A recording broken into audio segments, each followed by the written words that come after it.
Assalamualaikum warahmatullahi wabarakatuh. Alhamdulillah bertemu lagi dengan Ibu dalam pembelajaran Pendidikan Agama Islam dan Budi Pekerti di kelas 6, materi beriman kepada qada dan qadar. Anak-anakku sekalian, Ibu berharap kalian selalu dalam keadaan sehat walafiat sehingga selalu semangat mengikuti pembelajaran pada pagi hari ini. Anak-anakku, kita akan mulai pembelajaran pada pagi hari ini dengan mengucapkan basmalah bersama-sama. Bismillahirrahmanirrahim. Nah, kita pada pagi hari ini akan mempelajari tentang materi beriman kepada qada dan qadar. Kita akan mulai dengan pengertian qada. Apa itu qada menurut bahasa? Menurut bahasa, qada adalah keputusan atau ketetapan. Sedangkan menurut istilah, qada adalah keputusan atau ketetapan Allah Subhanahu wa taala terhadap semua makhluknya yang telah ditetapkan sejak zaman ajali. Zaman ajali adalah zaman sebelum terjadinya segala sesuatu selain Allah Subhanahu wa taala. Jadi, zaman ajali itu zaman sebelum bumi dan langit serta isinya diciptakan termasuk manusia. Nah, qada merupakan urusan Allah Subhanahu wa taala. Segala sesuatu yang menimpa manusia, baik itu kelahiran, kematian, rezeki, jodoh maupun musibah, semua merupakan ketentuan Allah Subhanahu wa taala. Nah, mana dalil tentang qada? Dalil tentang qada adalah Al-Quran Surat Al-Hadid ayat 22. Di dalam Al-Quran Surat Al-Hadid ayat 22, Allah berfirman, A'udzu billahi minasyaitonir rajim. Bismillahirrahmanirrahim. Ma asoba min musibatin fil ardi wala fi anfusikum illa fi kitabim min qabli an tabra'aha. Inna zalika 'alallahi yasir. Artinya, setiap bencana yang menimpa di bumi dan yang menimpa dirimu sendiri, semuanya telah tertulis dalam kitab Lauhil Mahfud sebelum kami mewujudkan. Sesungguhnya yang demikian itu mudah bagi Allah. Dari Al-Quran Surat Al-Hadid ini, Allah menjelaskan bahwa apapun yang menimpa manusia, yang menimpa alam semesta, musibah, bencana dan lain sebagainya, itu tidak terjadi karena kebetulan, melainkan sudah Allah tetapkan jauh sebelum bumi dan langit serta manusia itu diciptakan oleh Allah Subhanahu wa taala.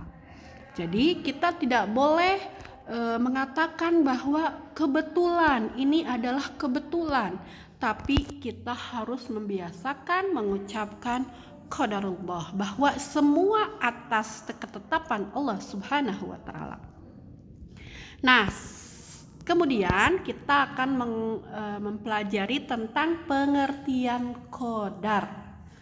Menurut bahasa, qadar adalah ukuran atau ketentuan, sedangkan menurut istilah, qadar adalah ukuran atau ketentuan Allah Subhanahu wa taala yang telah terjadi terhadap semua makhluknya. Nah, berarti antara qada dan qadar itu berbeda.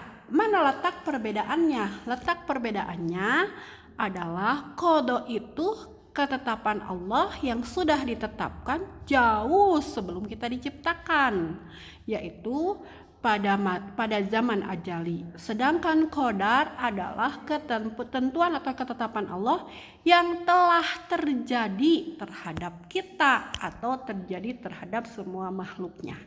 Ibu berharap kalian bisa membedakan apa perbedaan antara qada dan qadar.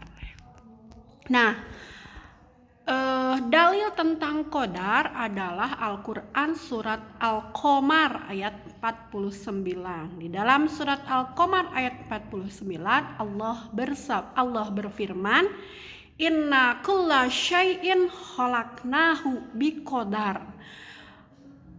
Kata Allah, firman Allah, sungguh kami menciptakan segala sesuatu menurut ukuran.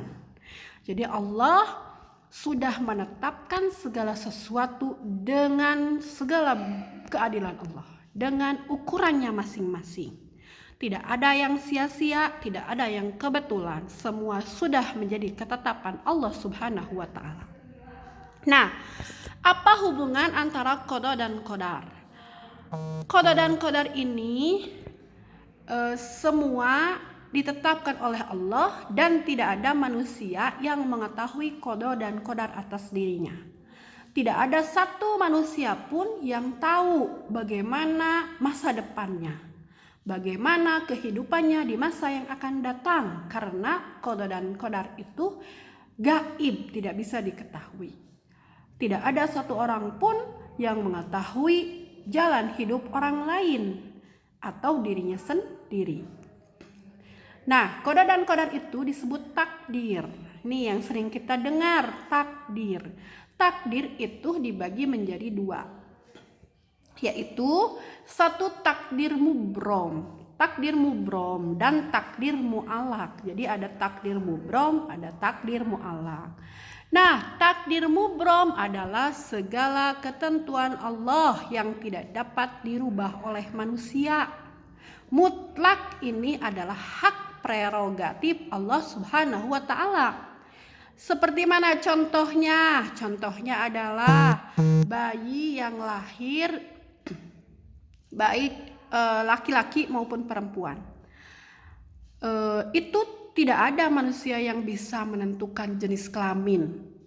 Kemudian kematian itu tidak ada manusia yang mengetahui kapan dia akan mengalami kematian, di mana dia akan mati dan dengan cara apa dia akan mati, karena hanya Allah yang menentukan kematian manusia atau makhluk. Kematian itu tidak bisa kita segerakan atau tidak bisa kita akhirkan, semua akan datang pada waktunya.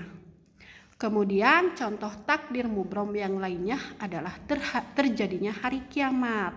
Nah, pada pembelajaran yang lalu tentang beriman kepada hari kiamat, kita sudah membahas bahwa hari kiamat juga ini adalah gaib. Tidak ada satu orang pun manusia yang mengetahui kapan datangnya hari kiamat. Yang kita bisa amati adalah ciri-ciri datangnya hari kiamat, baik itu ciri-ciri yang sifatnya kecil atau ciri-ciri yang sifatnya besar. Nah, yang kedua adalah takdir mu'allaq. Takdir mu'allaq adalah ketentuan Allah Subhanahu wa Ta'ala yang mungkin dapat diubah oleh manusia. Diubah oleh manusia itu ada dua, yaitu dengan cara usaha atau ikhtiar dan dengan cara berdoa kepada Allah Subhanahu wa Ta'ala. Ya, jadi takdir mu'allaq ini ada peran manusia, ada campur tangan manusia yang kemudian Allah tetapkan, ya, berdasarkan ikhtiar atau doa. Nah, misalnya mana? Misalnya orang yang sebetulnya kemampuannya itu biasa-biasa saja, dia bukan termasuk orang yang pandai, tapi dia kemudian rajin belajar, dia mengoptimalkan usahanya untuk menjadi orang yang pandai, dia berdoa kepada Allah, maka dia akan Allah berikan takdir sebagai orang yang pintar. Kemudian ada orang yang rezekinya terbatas, tapi dia rajin berusaha, bekerja keras, berdoa kepada Allah, maka Allah akan berikan kepadanya rezeki yang luas, ya. Jadi jelas ya tentang perbedaan takdir mubrom dan takdir mu'allaq. Nah, dalil tentang takdir mu'allaq adalah ayat Al-Qur'an yang berbunyi alaisa lil insani illa ma sa'a. Artinya, dan bahwa manusia hanya memperoleh apa yang telah diusahakannya. Jadi di dalam ayat Al-Quran ini menjelaskan bahwa dari sekian ketetapan Allah ada yang bisa diusahakan, diikhtiarkan oleh manusia, yaitu takdir mu'allaq, ya. Nah, anak-anakku, setelah kita belajar tentang beriman kepada qada dan qadar, mengetahui pengertian qada dan qadar, dalil tentang qada dan qadar, maka ini harus menjadi tuntunan kepada kita. Harus memberikan motivasi kepada kita untuk lebih baik lagi di kehidupan di masa yang akan datang, dan menerapkan hikmah nilai-nilai kebaikan setelah kita belajar beriman kepada qada dan qadar. Mana saja yang harus kita terapkan? Yang pertama adalah rajin beribadah kepada Allah. Rajin beribadah kepada Allah itu adalah salah satu bentuk hikmah beriman kepada qada dan qadar, meyakini bahwa Allah lah yang maha menetapkan, Allah lah yang membuat takdir, maka kita harus beribadah kepada Allah. Yang kedua, belajar atau bekerja dengan sepenuh hati. Tadi kan kita sudah belajar bahwa ternyata takdir Allah itu ada yang bisa kita usahakan, yaitu takdir mu'allaq. Maka silahkan kalian belajar, bekerja dengan sepenuh hati supaya Allah memberikan kita takdir yang baik. Kemudian kita harus menerima ketetapan Allah Subhanahu wa ta'ala dengan lapang dada. Misalnya kita diberikan cobaan, musibah, ditinggalkan oleh orang-orang yang kita sayangi, diberikan sakit atau diberikan kesempitan rezeki, maka itu harus diterima dengan lapang dada dan berusaha untuk melakukan kebaikan, berusaha untuk bekerja memperbaiki apa yang menjadi kesulitan kita. Juga selalu meningkatkan potensi diri kita, karena setiap orang itu dikasih kelebihan oleh Allah, diberikan kemampuan oleh Allah, diberikan panca indera, kemampuan dan lain sebagainya oleh Allah, maka harus dimanfaatkan.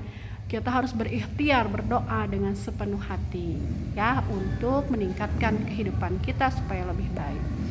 Nah, hikmah apa yang terkandung di dalam pembelajaran pada pagi hari ini?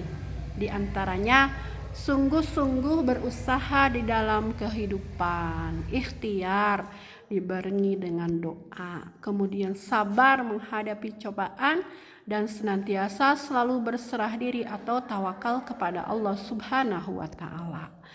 Jadi urutannya adalah manusia punya potensi, punya fitrah baik yang diberikan oleh Allah, kemudian kita berusaha, ikhtiar, dibarengi dengan doa. Setelah itu kita diperintahkan untuk berserah diri dan tawakal kepada Allah, dan Allah akan memberikan takdir terbaik.